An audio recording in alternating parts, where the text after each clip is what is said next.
Thank you. Senator, you've been such a champion for the people of New Jersey and the entire region. Thank you for joining us this morning, and we're happy to hear your opening remarks. Well, Madam Chair, thank you very much for the opportunity, and thank you for coming to New Jersey with several of our colleagues and touring the devastation along the Jersey Shore. And I want to thank Senator Vitter, who is on his way to join us. I appreciate, unfortunately, weather deviated his flight, and we couldn't get together, but I appreciate the effort. Got a wonderful tour of Pittsburgh Airport instead of Sandy Dam. Well, it looked a lot better than what you would have seen in New Jersey, I'll tell you that. But thank you very much for the effort and for your comments, and to my colleagues for their courtesy. Madam Chair, you and Senator Vitter are certainly no strangers to natural disasters, and you've been an incredibly important friend and ally throughout the process and helping us understand the lessons of Katrina. This is the worst natural disaster that my state has ever faced. The surge came quickly. It destroyed whole communities. It took houses from their foundations. It changed the topography of the coastline. It devastated some of the most densely populated communities in the country. It took lives and property. More than two-thirds of our residents and businesses lost power.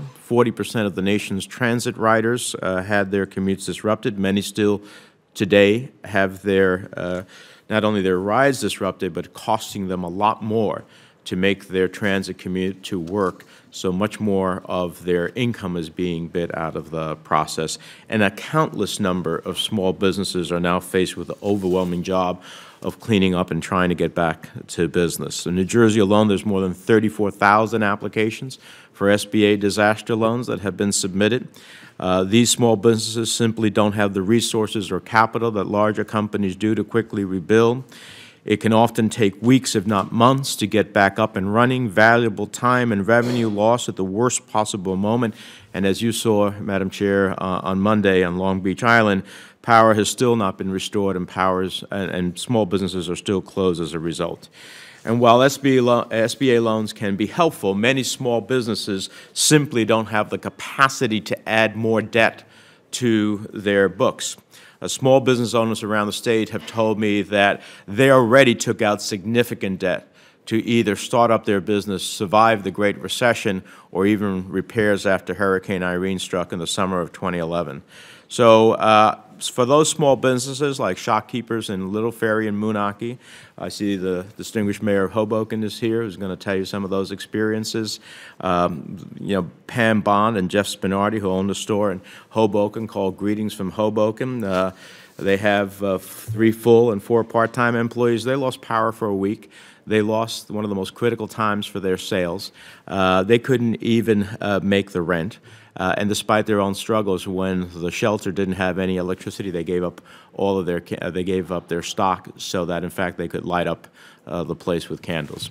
That's a type of tremendous response we've seen, and there's so much more. So, Madam Chair, what you're doing here is incredibly important. Final comment is I appreciate that the supplemental appropriation that we'll be considering has CDBG monies that can give us the wherewithal with the flexibility based on some of your own experiences with businesses in Louisiana to be able, when it is appropriate, to give them a grant which may very well make the difference between staying open and closing, or getting open or closing, or getting their business back or not.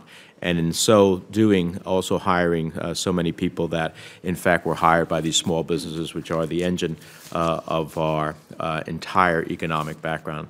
And I'd ask consent to have my entire statement put into the record.